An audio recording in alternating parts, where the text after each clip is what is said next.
নমস্কার বন্ধুরা, কেমন আছেন সবাই? Welcome to my channel Sharmi's blog. এই ব্লগটা হচ্ছে আসার দুদিন পরের ব্লগ। তো মানে দুদিন পরেই বলতে পারেন, হ্যাঁ। দুদিন না, একদিন পরের ব্লগ আর কি। তো 14 তারিখে আমরা তো কেক কাটিং করতে পারিনি। তো এই কেকটা আমার মা পাঠিয়েছিল, মানে টাকা দিয়ে দিয়েছিল, অর্ডার করে দিয়েছিল। তো ওই কেকটাই আর কি, যেহেতু পাঠিয়েছে, তো সেই ঠিক আছে, একটু দিয়ে দেবো।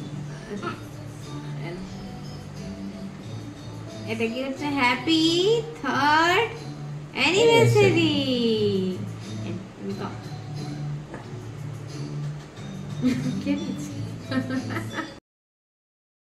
কেকটা আমাদের পন্ডিচেরিতেই কাটার কথা ছিল, বা রাস্তাতে কোথাও কোনো পাহাড়ের মাঝখানে বা কিছু। বাট আগের বারের মতন এবারও আমরা সেটা করতে পারিনি। এতই বেশি আমরা টায়ার্ড ছিলাম, সমস্ত কিছু মিলিয়ে মিশিয়ে। শ্রীহানকে এমনিতেও সামলানো মুশকিল, দেখতেই পাচ্ছেন কেক দেখে পুরোপুরি হামলা।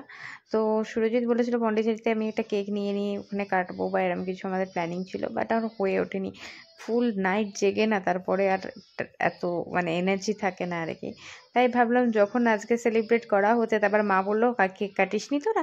মা বললো না, কেক তো কাটতেই হবে, কেক কাটবি না? আমি হ্যাঁ, কেক ডেফিনেটলি কাটবো, সেলিব্রেট তো আজকের দিনটা করবোই আমরা, সেটা যেভাবেই হোক অল্প করে ছোটো করে। তো মানে আজকের দিনটা মানে আগে অ্যানিভার্সারি দিনটা পরে আর কি করলাম আর কি। ওখানে তো ঘুরেছি ফিরেছি, মজা করেছি, ডেফিনেটলি সেলিব্রেট করেছি, বাট কেক কাটিংটা একটা স্পেশাল মোমেন্ট হয়।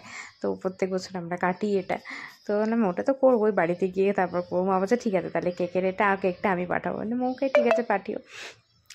তো যাই হোক, এটা হচ্ছে ব্যাপার। এখানে দেখুন শ্রীহানকে, বুঝতে পারছেন কিভাবে বলুন তো? রাস্তার মধ্যে কেক কাটার প্ল্যানিং করি আমরা, অসম্ভব না? দেখছেন এখানে এখন আজকাল মানে আমরা তো ছেড়িয়ে দিন, আমরা কাটিও না। ওই কাটবে, ও কাটা তো দূরের কথা, যখন থেকে কেকটা বেরিয়েছে পুরোটা ওকে দেখেছে কি লেভেলের, পুরো টপারগুলো শেষ, ফিনিশ, খতম।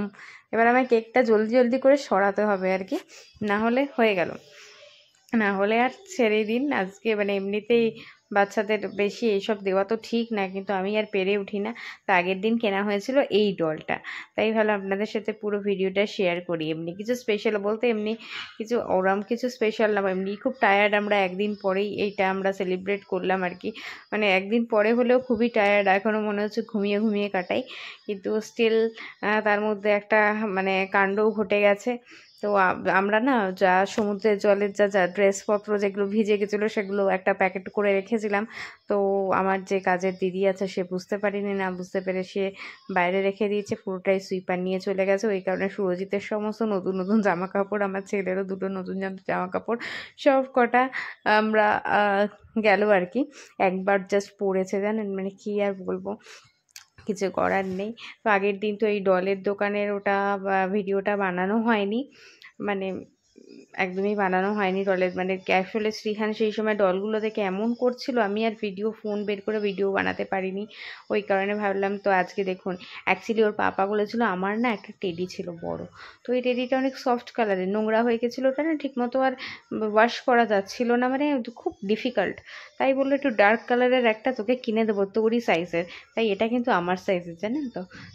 মানে শ্রীহান আজকাল টেডি পছন্দ করে, আগে না শ্রীহান একদম টেডি, এখন শ্রীহানের কাছে প্রচুর কালেকশন রয়েছে, আর আমার বলে কিছু নেই, সবই ওর এখন। আমার আর কি আছে, আমার কিছু নেই, সবই ওর। তো আমরা এই টেডিটা কিনেছি, আর একটা টেডি কিনেছি, সেটা আমি দেখিয়ে দিচ্ছি, দেবো আপনাদেরকে, পরে দেখিয়ে দেবো। ওইটা খুব সুন্দর, ওটা আসলে এখন দেখাতে পাচ্ছি না শ্রীহানের জন্য, না হলে একবার যদি ও মানে ওটা দেখে না, তাহলে একদম ওই করে দেবে। তো পরে আপনাদেরকে ডেফিনেটলি ভিডিওতে দেখাবো এই রেডিওটা। তো ওটা একটু আমি ফ্রিজের মধ্যে আর কি রেখেছি, ফ্রিজ ম্যাগনেট তো না ওটা, বাট স্টিল খুব সুন্দর লাগছে ব্যাপারটা, মাঙ্কি আর কি। আর দুটো গাড়িটাও ওখানে নিচে আছে, আমি গিয়ে এখন সত্যি সত্যি খুব টায়ার্ড, তো দেখাতে পাচ্ছি না, পরে ওই দুটো দেখাবো, তিনটেই দেখাবো আর কি। এই টেডিগুলো আমরা ওখান থেকে কিনে এনেছি, বলুন ভিডিওতে। জানেন এই টেডিগুলো নর্মালি তো অনেক দাম, মানে আমাদের এখানে মিলিয়ান মার্টে 7-8 হাজার টাকা, তো এত বড় টেডিটা নিয়েই নেবে, এটা আমারই সাইজের অলমোস্ট। তো ওখানে যেহেতু ম্যানুফ্যাকচার কিন্তু বেশ ভালো কোয়ালিটির ছিল, তো তো সেই আন্দাজে তুলনামূলক সেখান থেকে একটু দামটা কমই পেয়েছি আমরা। আর আপনাদের কার কার টেডি ভালো লাগে আমাকে অতি অবশ্যই কমেন্টে জানাবেন। আর শ্রীহান এখানে ওর কারের মধ্যে টেডিটাকে বসিয়ে নিয়েছে।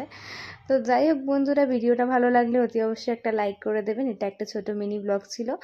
আর আজকের মতন ব্লগটা এখানেই এন্ড করব। দেখা হচ্ছে খুব জলদি নতুন ব্লগ নিয়ে আবার। তো সবাই খুব ভালো থাকবেন বন্ধুরা। বাই বাই সবাইকে।